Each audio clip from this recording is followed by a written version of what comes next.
নমস্কাৰ সতীবাই।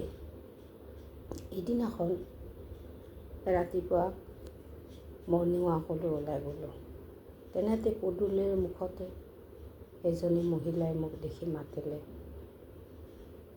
মই গ'লোঁ, কি হ'ল নবৌ, কিয় মাতিলে?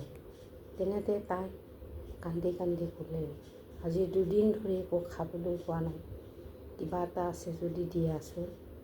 মই ক'লোঁ, ৰ'বা মই ঘৰৰ পৰা কিবা এটা আনি দিওঁ। তেনেতে মই ঘৰলৈ গৈ 2 কাপ আটা আনি দি দিলোঁ। তাই মোক বহিবলৈ ক'লে, ময়ো বহিলোঁ। তাই আটা মুঠি 4খন হিচাপত ৰুটি বনালে, 2খন গিৰিয়েকৰ বাবে, 2খন তাইৰ বাবে।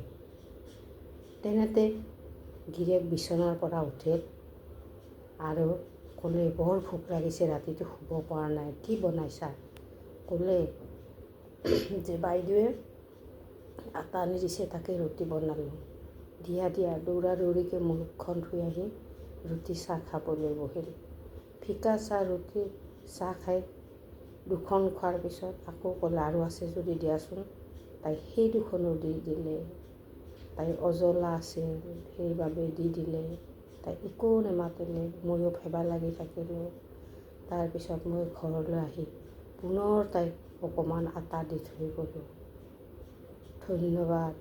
আগলৈ এক নতুন সতীবাইৰ কাহিনীৰে